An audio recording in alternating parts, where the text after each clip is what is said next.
الحمد لله الحمد لله وكفى والصلاة والسلام على سيد الرسل وخاتم الأنبياء وعلى آله وأصحابه الأتقياء وبعد فأعوذ بالله من الشيطان الرجيم بسم الله الرحمن الرحيم إن الله وملائكته يصلون على النبي يا أيها الذين آمنوا صلوا عليه وسلموا تسليما اللهم صل على محمد وعلى آل محمد كما صليت على إبراهيم وعلى آل إبراهيم إنك حميد مجيد اللهم بارك على محمد وعلى آل محمد كما باركت على إبراهيم وعلى آل إبراهيم إنك حميد مجيد. محترم حضرات، اللہ تعالیٰ نے اپنی کتاب میں ہر چیز کو بڑی حکمت سے بیان کیا ہے، کیونکہ اللہ تعالیٰ خود حکیم ہے، حکمت والا ہے، اس کا کلام بھی حکمت والا ہے. اپنے کلام میں، اپنی کتاب میں شروع میں لوگوں کو بتا دیا کہ اگر یہ خرابی پیدا ہو گئی تو یہ اتنی بڑی خرابی ہے، اتنی بڑی خرابی ہے کہ کبھی ٹھیک نہیں ہو سکتی. جیسے ڈاکٹر کا کام ہے، معالج کا کام ہے کہ مریض کو بتا دے کہ اگر تم نے اپنی بد پرہیزی سے یہ بیماری اپنے اندر پیدا کر لی تو اس کا کوئی علاج نہیں ہے، اس لیے اس سے بچو. باقی بیماریوں کا علاج ممکن ہے، اگر تم نے یہ بیماری پیدا کر لی اس کام کو چھوڑ دو ورنہ یہ بیماری پیدا ہو جائے گی، اور جب یہ بیماری پیدا ہو جائے تو اس کا علاج نہیں ہوتا. یہ عقل مند اور مخلص طبیب کا کام ہے کہ مریض کو بتائے. اسی طرح رب العالمین بندوں پہ مہربان ہے، وہ اپنے بندوں کو بتا رہے ہیں کہ بندو اگر تم نے اپنے اندر یہ بیماری پیدا کر لی تو پھر تمہاری یہ بربادی مقدر ہے. وہ کیا بیماری؟ کہ جب تم نے اپنی زندگی کو ہدایت سے ہٹ کے چلایا اور آخر میں یہ ہوگا کہ تمہارے دل پہ مہر لگ جائے گی. جب تمہارے دل پہ مہر لگ گئی تو پھر تمہارے کانوں پہ بھی پردہ آ جائے گا، آنکھوں پہ بھی پردہ آ جائے گا، اور پھر بڑا عذاب تمہارا مقدر بن جائے گا. پھر تمہیں قرآن کی نصیحت بھی فائدہ نہیں دے گی اور زندگی میں کوئی چیز فائدہ نہیں دے گی. یہ فرمایا ختم اللہ علی قلوبہم وعلی سمعہم وعلی بصارہم غشاوۃ ولہم عذاب عظیم. جن لوگوں کے دل پہ مہر لگ گئی، جن کے کانوں اور آنکھوں پہ پردہ آ گیا، وہ بڑا عذاب ان کا مقدر بن گیا. یہ لا علاج مرض ہے، مہر لگ جانا لا علاج مرض ہے. جب مہر لگ گئے بے ہدایت کی کوئی بات نہیں جائے گی، اس کا مقدر پھر دوزخ ہے. اس لیے فرمایا اس سے بچنا ہے. اس لیے یاد رکھنا ہے کہ اصل چیز جو ہے اپنے دل کو انسان ٹھیک کرے، اور دل کو ایسے نہ ایسے ہونے دے کہ گویا کہ اس کے دل پہ مہر لگ جائے، ایسے نہ ہونا دے. اس سے بچنے کی کوشش کرے. اس لیے اللہ تعالیٰ نے خود اپنی کتاب میں بتایا وَكَأَيٍّ مِّن قَرْيَةٍ أَهْلَكْنَاهَا وَهِيَ ظَالِمَةٌ فَهِيَ خَاوِيَةٌ عَلَىٰ عُرُوشِهَا وَبِئْرٍ مُّعَطَّلَةٍ وَقَصْرٍ مَّشِيدٍ. جب قوموں پہ عذاب آتا ہے نا تو عذاب ایک تو اس قوم کے لیے سزا ہوتی ہے اور دوسروں کے لیے نصیحت ہوتی ہے. جو دوسرے ہیں ان کے لیے نصیحت ہوتی ہے اور جو خود مجرم ہیں ان کے لیے سزا ہوتی ہے. تو دوسروں کے لیے نصیحت ہوتی ہے. اللہ تعالیٰ فرماتے ہیں کہ تم دیکھو زمین میں چلو پھرو، دیکھو کتنی قومیں ہم نے ان کو برباد کیا. وَهِيَ خَاوِيَةٌ عَلَىٰ عُرُوشِهَا، کتنی بستیاں موجود ہیں جو اپنے چھتوں پہ گری ہوئی پڑی ہیں. وَبِئْرٍ مُّعَطَّلَةٍ، کتنے کنویں ایسے ہیں جن سے پانی نکالا جاتا تھا، آج نکمے پڑے ہیں. وَقَصْرٍ مَّشِيدٍ، کتنے بڑے بڑے محلات اور شاندار مکانات ایسے تھے جو اپنے وقت میں بڑے شاندار اور مضبوط تھے، لیکن آج وہ بالکل بیکار اور گرے پڑے ہیں.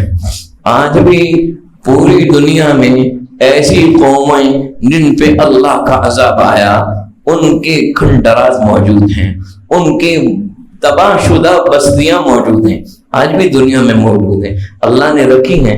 آج فرمایا اگر رکھی ہیں تو دیکھ لو اپنی آنکھوں سے، لیکن تم ان کو دیکھ کے نافرمانی سے باز نہیں آتے۔ یہ کیا ہے؟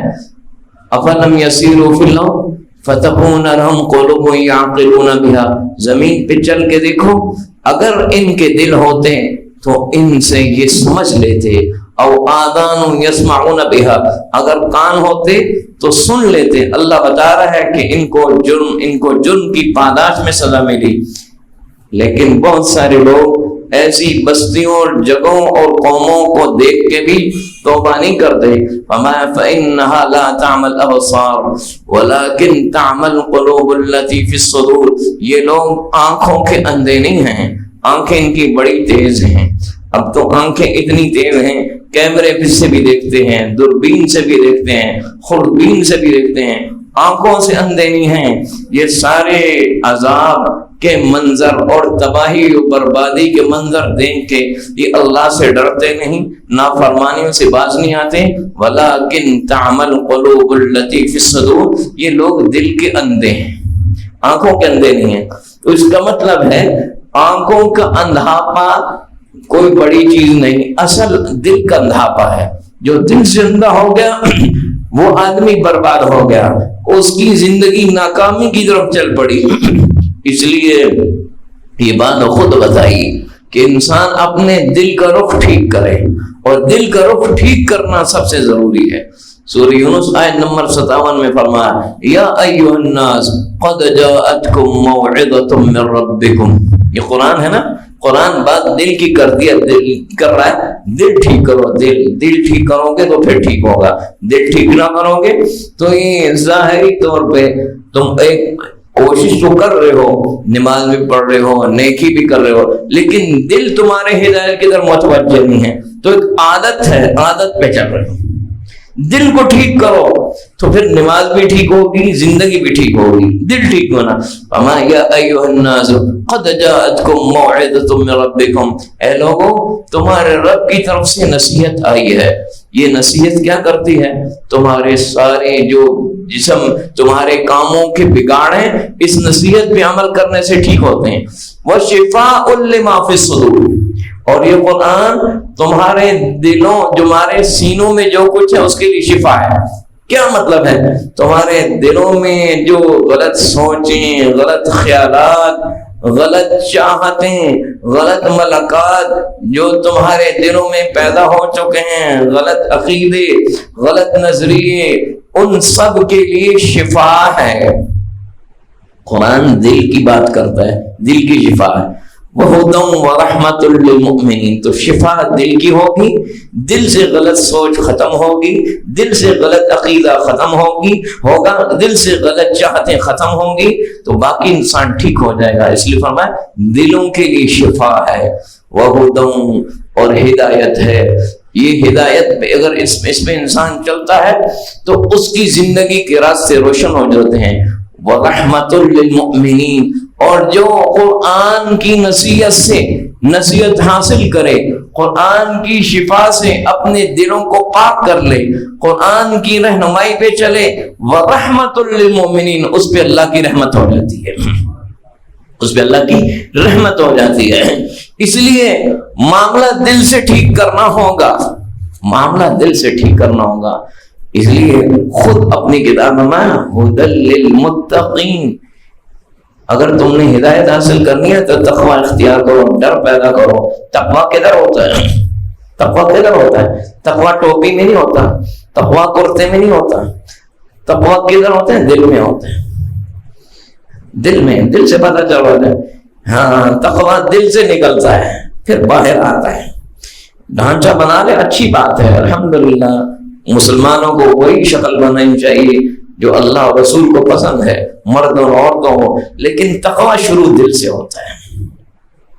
جب دل سے آئے گا نا پھر یہ سب چیزیں ایمان کی نشانی ہوں گی، ورنہ ایک ظاہری ایک لباس ہوگا۔ اس لیے فرمایا یہ چیزیں اپنے دل سے لاؤ۔ التقوی ہاں ہونا، اللہ کے رسول صلی اللہ علیہ وسلم فرمایا واشار علی صدری، اپنے دل کی طرف اشارہ کر رہا ہوں. میں تقوی ادھر ہوتا ہے، ادھر سے تقوی شروع ہوتا ہے. تو اس لیے انسان کے دل میں چاہت کیا ہے؟ ظاہر ہولیت اس نے دین والا بنایا ہے، لیکن دل میں چاہت ہے کہ وہ میرے پاس دنیا کی بڑی دولت آ جائے، دنیا کی خواہشات پوری ہو جائیں، میری دنیا بن جائے. تو یہ کیا ہے؟ اس کا دل بیمار ہے. اس کا ظاہر اور ہے، دل اور ہے. دل ٹھیک ہونا چاہیے، دل ٹھیک ہونا چاہیے. اس لیے صحابہ کا جو درجہ بنا دل کی وجہ سے بنا. جو نماز ہم پڑھتے ہیں صحابہ بھی یہ 4 رکعتیں پڑھتے تھے. صحابہ بھی دو فرض جمعے کے پڑھتے تھے. صحابہ جمعہ کے 4 فرض نہیں پڑھتے تھے. ان کو مقام دل کی وجہ سے ملا ہے. ان کا ایمان اتنا اونچا ہو گیا تھا دل کی وجہ سے. اس لیے یاد رکھنا، دل کے اندر چاہت کیا ہے؟ بنیادی ہے. روٹین کی نماز، روٹین کا روزہ، روٹین کا حج، روٹین کا عمرہ، روٹین کی زکات، روٹین پہ ساری زندگی چل رہی ہے، لیکن دل میں کیا چاہت ہے؟ معاملہ ادھر سے ٹھیک ہوگا. دل ٹھیک کرنا ہے، دل کا رخ اللہ کی طرف ہو جائے. آج ہماری ساری چیزیں روٹین کی ہیں. اللہ تعالیٰ کیا فرماتے ہیں؟ پہلی چیز من اراد الاخرہ، آخرت کا ارادہ تو کرو، ارادہ تو کرو. آج کئی لوگ ایسے ہیں جو نمازیں پڑھتے ہیں، ماں باپ نے بچپنوں سے عادت ڈال دی نماز پڑھ رہی، دل کی طرف ان کا آخرت کا ارادہ کرو. من اراد الاخرہ، آخرت کا جس نے ارادہ کیا کہ میں نے آخرت بنانی ہے، میں نے ہمیشہ کی زندگی بنانی ہے، پہلی چیز ارادہ ہے. دوسری چیز وسعى لها سعيها، آخرت کے لیے ایسی کوشش جیسی کوشش کرنی چاہیے. پہلی چیز ارادہ ہے. ارادہ ہی نہیں، ارادہ تو یہ ہے کہ کوئی بات نہیں، ابھی تو ہم نے مکان بنانا ہے، ابھی تو ہم نے کاروبار بہتر کرنا ہے، ابھی تو ہم نے بچوں کو بڑا اچھا پڑھانا ہے، ابھی تو ہم نے فلانا کام بڑا کرنا ہے، ابھی تو ہم نے فلانا. آخرت کا ارادہ نہیں کیا کہ میں نے مرنا ہے، قبر میں جانا ہے، حساب دینا ہے، میری زندگی گزرتی جا رہی ہے، ختم ہوتی جا رہی ہے، موت کے قریب آتا جا رہا ہوں، میں ایک دن جاؤں گا تو ندامت اور پچھتاوا ہوگا. یقول یا لیتنی قدمت لحیاتی، زندگی ختم ہو رہی ہے، پھر میں کہوں گا کاش اس زندگی کے لیے کچھ کر لیتا، میں نے تو دنیا کا ہی سوچا. میری یہ ٹک ٹک ٹک ٹک گھڑی جو چل رہی ہے اور گھنٹے ختم ہو رہے ہیں، زندگی ختم ہو رہی ہے، موت کے قریب آ رہے ہیں. تو کیا ہے؟ پھر آدمی سوچے گا کاش میں نے زندگی میں کچھ کر لیا ہوتا. اس لیے پہلی چیز ارادہ کرنا، سوچوں کو بدلنا، چاہتوں کا بدلنا، نیتوں کا بدلنا، دلوں کا رخ بدلنا، یہ سب سے ضروری ہے. باقی کام تب ٹھیک ہوں گے. اس لیے روٹین کی دین سے باہر آئیں اور دل کے اندر دین لائیں، دل کے اندر اللہ کا ڈر لائیں، دل کے اندر آخرت کا دھیان لائیں، دل میں اللہ کی طلب لائیں، دل میں اللہ کی طرف لائیں، دل میں اللہ کی چاہت لائیں. دیکھیں معاملات پھر ٹھیک ہوں گے. اس لیے اس کی مثال موجود ہے. نبی پاک صلی اللہ علیہ وسلم جنگ، کون سی جنگ؟ تبوک کی جنگ. تبوک کی جنگ ایک بہت امتحان تھا مسلمانوں کے لیے. اور یاد رکھنا مسلمان کی ساری زندگی امتحان ہے، ساری زندگی امتحان ہے. آج ہم صرف وہ اسلام قبول کرنا چاہتے ہیں جس میں ہمیں فائدہ ہو، وہ اسلام جس میں ہمیں تجارت میں برکت ہو جائے، وہ اسلام جس میں ہمیں بیماری ٹھیک ہو جائے، وہ اسلام جس کی وجہ سے ہمارا دنیا کا، وہ اسلام جس کی وجہ سے تجارت میں نقصان ہو. کیا مطلب؟ حرام چھوڑنا پڑے. وہ اسلام جس کی وجہ سے لوگ ناراض ہوں، وہ اسلام جس کی وجہ سے ہماری خواہشات پہ چوٹ پڑے، وہ اسلام قبول کرنے کے لیے تیار نہیں. سمجھ میں آ گئی؟ ہاں، یہ تو امتحان ہے، زندگی امتحان ہے. چیک ہوگا کہ تمہارا اسلام کون سا ہے. یہ اردو کا محاورہ ہے نا، میٹھا میٹھا ہاتھ ہاتھ، کڑوا کڑوا تھو تھو. یہ اردو کا محاورہ ہے کہ جس اسلام سے بینیفٹ ملے وہ تو قبول کر لو، جس اسلام کے لیے تکلیف اٹھانی پڑے نہیں نہیں نہیں نہیں نہیں نہیں. اسلام کا امتحان ہوتا ہے. امتحان ہر ایک کے اسلام کا امتحان ہوگا، ہر ایک کے، میرا بھی اور آپ کا، کوئی خالی نہیں. ہر شعبے میں امتحان ہے، ہر شعبے میں امتحان ہے، ہر انسان کا امتحان ہے. ہاں، تو اللہ تعالیٰ نے امتحان لیا. کیا امتحان تھا؟ جنگ تبوک. یہ وہ جنگ ہے جس میں مدینہ سے تبوک کا سفر تھا، اور یہ سفر گاڑیوں کا نہیں تھا، یہ سفر تھا اونٹوں پہ یا گھوڑوں پہ، اس طرح سے سفر تھا، اور شدید گرمی تھی، اور لڑائی کن سے تھی؟ ایک بڑے لشکر سے، روم جو اس وقت سپر پاور تھی اس سے لڑائی تھی، اور مدینہ میں کھجوریں بھی پکی ہوئی تھیں، کٹائی کا موسم آ گیا۔ یہ جو کٹائی کا موسم آتا ہے نا، ذمہ دار لوگ سارے کام چھوڑ دیتے ہیں، بھائی ہم نے کٹائی کرنی، کیونکہ وہ ان کی کمائی کا دن ہوتے ہیں۔ کھجوروں کی کٹائی کے دن آ گئے، اور ادھر سے جنگ آ گئی، اور سفر دور کا ہے، امتحان آ گیا۔ اب اس امتحان اور مقابلہ بڑے دشمن سے ہے، بڑی منظم فوج، اس وقت کی سپر پاور، اس سے وجاء المعذرون من الاعراب ليظهروا، سورۃ توبہ میں منافق لوگ آئے نبی پاک صلی اللہ علیہ وسلم سے بہانے پیش کرنے لگے کہ ہمارا یہ عذر ہے، ہمیں رخصت دے دیں، ہم جہاد میں نہیں جانا چاہتے، ہم جہاد میں نہیں جانا چاہتے۔ ہاں اس لیے وہ تو اللہ نے فرمایا ایسے لوگوں کے لیے تو دردناک عذاب ہے۔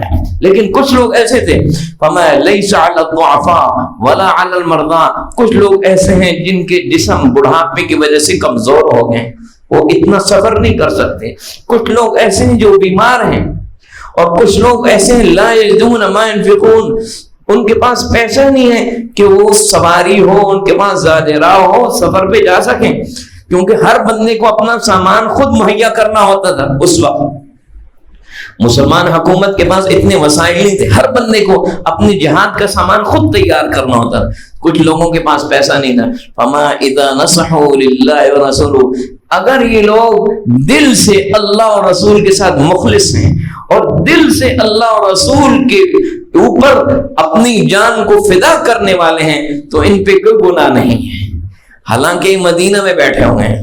اچھا اب آگے چلیں، اب اللہ تعالیٰ کیا فرما رہے ہیں؟ بات ساری دل کی ہے، بات ساری دل کی ہے۔ مدینہ میں کچھ لوگ تو بیٹھے تھے منافق، جن کے پاس سارے اسباب موجود تھے، رسول کریم صلی اللہ علیہ وسلم سے جھوٹے بہانے بنا کے اجازت لے لی، بیٹھ گئے، اپنے دے دیا، ٹھیک ہے ٹھیک ہے ٹھیک ہے ٹھیک ہے، جس نے کرنا ہے اپنی آخرت کے لیے کرنا ہے۔ وہ اللہ تعالیٰ بتا رہا تھا، اللہ تعالیٰ تو بتا رہا ہے کون سچا ہے کون جھوٹا ہے، لیکن کچھ لوگ ایسے تھے، ان کے دل میں اتنی تڑپ تھی، قرآن ذکر کر رہا ہے وَلَا عَلَى الَّذِينَ اِذَا مَا آتَوْكَ لِتَحْمِلَهُمْ، کچھ لوگ نبی پاک صلی اللہ علیہ وسلم کے پاس آئے، یا رسول اللہ آپ کے ساتھ ہم جہاد پہ جانا چاہتے ہیں، لیکن ہمارے پاس سواری نہیں ہے۔ جہاد کا مطلب سیر نہیں ہوتا، جہاد کا مطلب پکنک نہیں ہوتی، جہاد کا مطلب ہوتا ہے کہ آپ جا رہے ہیں تو جان واپس نہیں آئے گی، جہاد کا مطلب یہ ہوتا ہے۔ اب گولی لگے گی، تیر لگے گا، تلوار لگے گی، زندہ واپس نہیں، جہاد کا یہ مطلب ہوتا ہے، اپنے آپ کو موت کے منہ لے جانا ہوتا ہے۔ تو اب اس موقع پہ ایمان کا امتحان ہوتا ہے۔ دنیا سب کو بڑی اچھی لگتی ہے، زندگی سب کو اچھی لگتی ہے، کون چاہتا ہے مروں، لیکن یہ ایمان کا امتحان ہوتا ہے، بہت بڑا امتحان ہوتا ہے۔ اب کچھ لوگ آئے، یا رسول اللہ ہم آپ کے ساتھ جہاد پہ جانا چاہتے ہیں، لیکن ہمارے پاس سواری نہیں ہے، آپ ہمیں سواری دے دیں تاکہ ہم آپ کے ساتھ جہاد میں شریک ہوں۔ آپ نے فرمایا لا اجد ما احملکم علیہ، قرآن ذکر کر رہا ہے میرے پاس سواری نہیں ہے کہ تمہیں سوار کروں۔ اب قرآن ان لوگوں کا ذکر کر رہا ہے کہ ان لوگوں کے دل کیسے تھے۔ کچھ لوگ روتے ہیں، آنسو نکلتے ہیں، لوگ تو دیکھتے ہیں کہ آنسو نکلتے ہیں، لیکن آنسو کیوں نکل رہے ہیں، دل کا حال اللہ جانتا ہے۔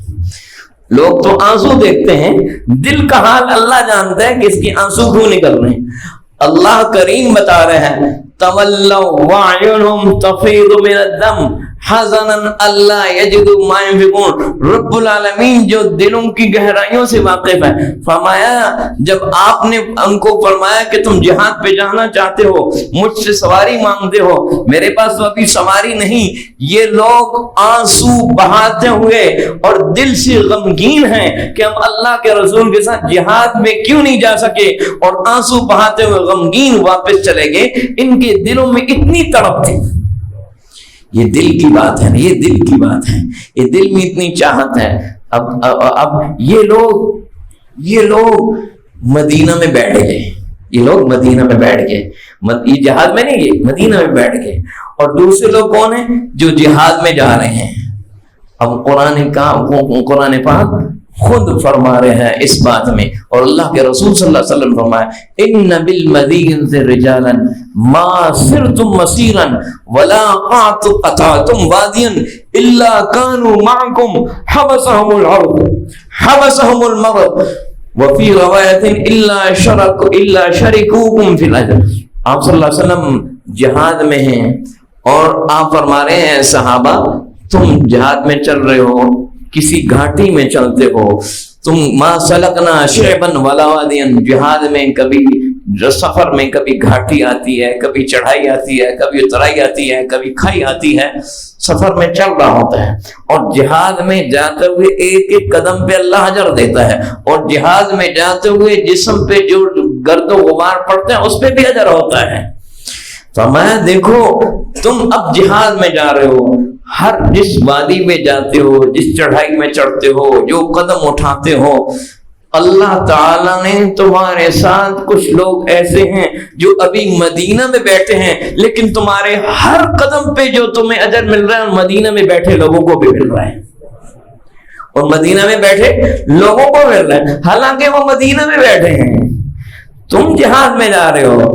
فرمایا ان کو عذر نے روک لیا، ان کو عذر نے، جو عذر جس کو عذر اللہ نے عذر کہا، جو عذر اللہ کے عذر روک لیا۔ کیا مطلب ہے؟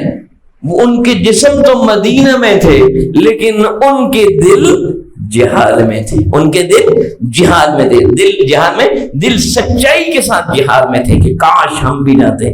اب ان کی دل کی وجہ سے اللہ نے ان کے پورے جہاد کا اجر لکھ دیا۔ اب بات سمجھ میں آئی؟ معاملہ کہاں سے بن رہا ہے؟ دل سے بن رہا ہے، حالانکہ وہ عمل نہیں کر رہے لیکن دل میں تڑپ ہے، اللہ اس دل کی تڑپ کی وجہ سے ان کو پورے جہاد کا ثواب دے رہا ہے۔ اس لیے معاملہ دل کا ہے، دل کا درست ہونا ضروری ہے، اور دل کا اللہ کی طرف متوجہ ہونا ضروری ہے، اور دل اگر گناہ کی طرف متوجہ ہے تو یہ بھی سن لینا ہے، دل کا گناہ کی طرف۔ اس لیے ہم اپنی چاہت ایمان والی پیدا کریں، ہدایت والی پیدا کریں، طرف پیدا کریں کہ ہم آخرت کی تیاری کریں، اللہ کو راضی کریں، اپنے معاملات کو ٹھیک کریں، یہ دل میں چاہت پیدا کرنا ضروری ہے۔